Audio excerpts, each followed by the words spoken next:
जे कपाळ करंट सरकार आहे शेतकऱ्यांचं नाही, हे कॉन्ट्रॅक्टरचं सरकार आहे. तुम्हाला इकडे रडवट ठेवलेलं आहे. जगायचं कसं हा प्रश्न पडलाय. आज काय करू, माझं उद्याचं पीक कसं करू, 5 लाखाचं कर्ज कसं फेडू, हे मला सगळं मुख्यमंत्री झाल्यानंतर कळलं.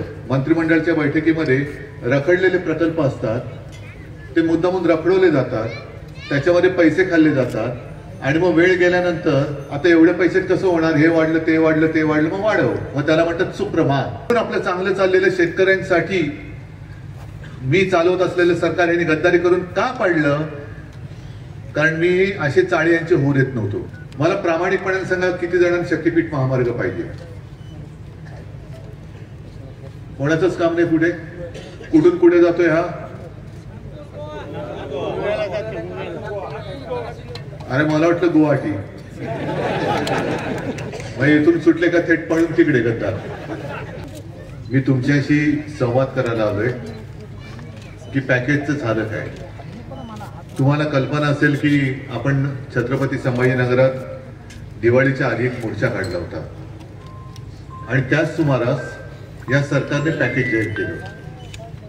खरं हे पॅकेज सुद्धा आपल्याला तसं मान्य नाहीये. आहे का मान्य तुम्हाला? आपली मागणी जी आहे ती कर्जमुक्तीची आहे आणि मी शेतकऱ्यांशी जे बोललो त्या शेतकऱ्यांकडनंच मी ही रक्कम जाहीर केली होती की एवढी आवश्यक आहे, ती म्हणजे 50,000 रुपये हेक्टरी. बरोबर ना? आता त्याच्यामध्ये पीक विम्याचे पैसे तर मिळालेच पाहिजे. खरडून गेलेल्या जमिनीला सुद्धा आता माती आणायची कुठून? कारण ज्या विहिरी वगैरे आहेत त्या विहिरी तर पाण्याच्या विहिरी गाळाने भरलेल्या आहेत. जमीन तर म्हणजे जमिनीवरची माती गेली विहिरीत आणि जमीन पडली उघडी बोलली. आता राबायचं कसं? आता दादा कुठे तुम्ही जे बोललात तुमची जमीन खरडून गेली, नीटनेटकी करायला किती पैसे आणि किती दिवस लागतील? नाही नाही नाही, आता तुमची जी जमीन गेली एक अंदाज म्हणून पूर्ववत करायची आहे तर किती पैसे लागतील आणि किती वर्ष लागतील? म्हणजे रब्बीचा हंगाम घेऊ शकता का? नाही. किमान 3 वर्ष लागतील ती जमीन खरडून गेलेली पुन्हा सकस करायला. आता एवढं सरकारला कळत नाहीये का? मी शेती या विषयावरती बोलतोच आहे, त्याच्यासाठी आलोय. पण दुसरा जो विषय आहे तो शक्तीपीठ महामार्ग. मला प्रामाणिकपणे सांगा, किती जणांना शक्तीपीठ महामार्ग पाहिजे? कोणाचंच काम नाही. कुठे कुठून कुठे जातोय हा? अरे मला वाटलं गुवाहाटी. मग इथून सुटले का थेट पळून तिकडे गद्दार. हे ह्याच्या मागचं काय? शक्तीपीठ नाव गोंडस आहे, कसा विरोध करणार? शक्तीपीठ आहे. मग इकडून तिकडून तिकडून तो असा फिरवतात आणि असं गुंगवतात की विरोध तरी कसा करायचा? पण याच्या मागे जे कारस्थान आहे, आता राहुल तुम्ही जे बोललात की किती 86,000 कोटीने त्याची सुरुवात होणार, म्हणजे त्याचं पहिली सुरुवात नारळ फुटणार तो 86,000 कोटीवर. मग त्याच्यानंतर मी मगाशी सांगितलं की हे मला सगळं मुख्यमंत्री झाल्यानंतर कळलं. मंत्रिमंडळाच्या बैठकीमध्ये रखडलेले प्रकल्प असतात, ते मुद्दामून रखडवले जातात, त्याच्यामध्ये पैसे खाल्ले जातात आणि मग वेळ गेल्यानंतर आता एवढे पैसे कसं होणार, हे वाढलं ते वाढलं ते वाढलं, मग वाढव, मग त्याला म्हणतात सुप्रभात. म्हणजे सुधारित प्रशासकीय मान्यता, सुप्रभात. आता ही 86,000 कोटींनी जर प्रकल्पाची सुरुवात होणार असेल तर तो जाईल 1.5-2 लाख कोटीवरती. कोणाकडे पैसे जाणार? आणि त्याच्यासाठी सिमेंट जे लागणार आहे ते सिमेंट कुठून आणणार? तुम्हाला कल्पना आहे? तुम्ही म्हणजे मी जे बोलतो नीट कृपा करून समजत राहू नका. मी जे बोलतो त्याचा अर्थ आहे. तुम्हाला इकडे रडवट ठेवलेलं आहे. जगायचं कसं हा प्रश्न पडलाय. आज काय करू, माझं उद्याचं पीक कसं करू, 5 लाखाचं कर्ज कसं फेडू? आणि तिथे मुंबईच्या जवळ कल्याण डोंबिवली नाव ऐकले? तिथे काय होतं आता एक कल्पना आहे तुम्हाला? सगळे नियम धाब्यावर बसवलेत. सगळे केंद्र सरकारने नियम बदलले. ती जमीन द्यायला सुद्धा तिथल्या स्थानिकांचा विरोध आहे. पण सगळे नियम बदलले. कशासाठी बदलले, कोणासाठी बदलले? मग तुम्हाला कळेल शक्तीपीठ महामार्ग कशासाठी आहे. तर ती जमीन जी आहे ती जमीन दिली गेलेली आहे अदानीला.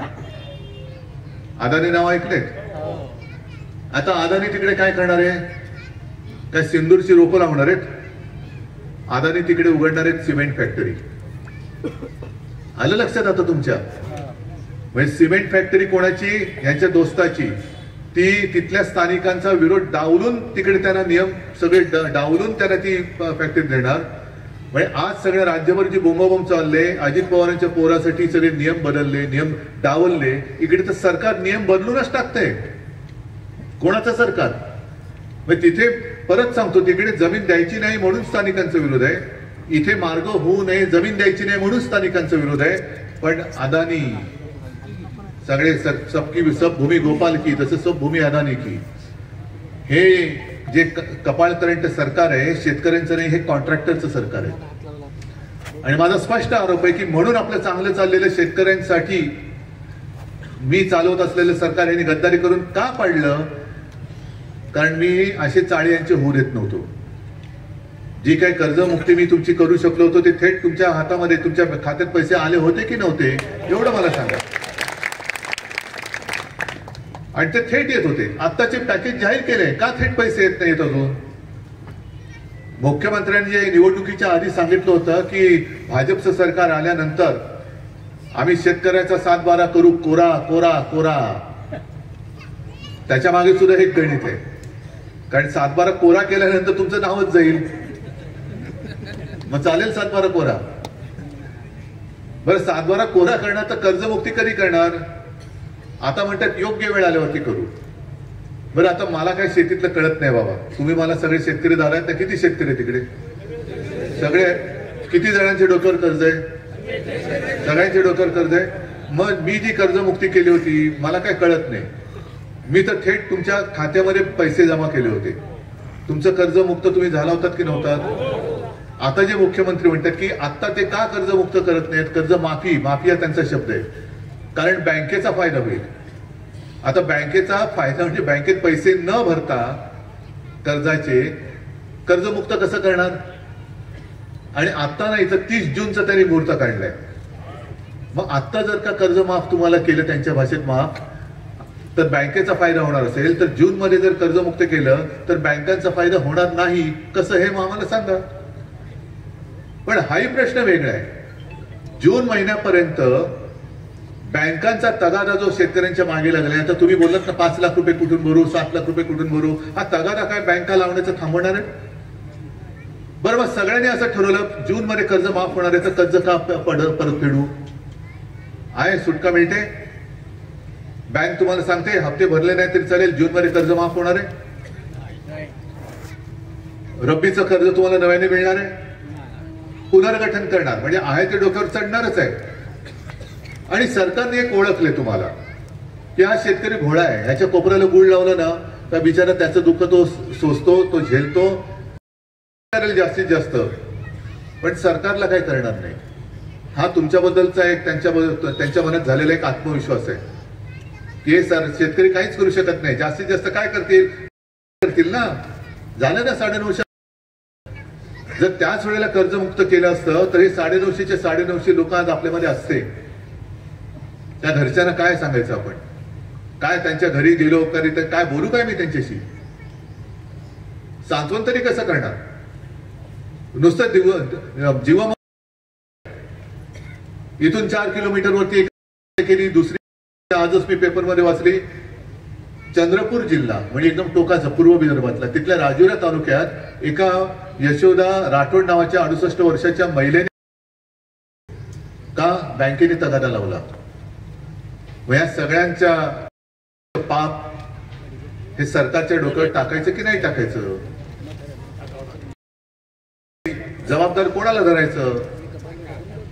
जर त्याने आधी सांगितलं असतं की आमचं सरकार आलं तरी तुम्हाला कर्ज माफ करणार नाही तर शेतकऱ्यांनी ठरवलं असतं मत द्यायचं की नाही. पण सगळीकडे जसं परभणीने एक धमक दाखवली, दोन्ही आमदार आणि खासदार आपले स्वतःच्या हक्काचे निवडून दिले. हाच किस्सा जर महाराष्ट्रामध्ये सगळ्या मतदारसंघांनी राबवला असताना तर आज हे मी तुम्हाला खात्रीने सांगतो हे गेलेले आज आपल्यामध्ये उपस्थित असते.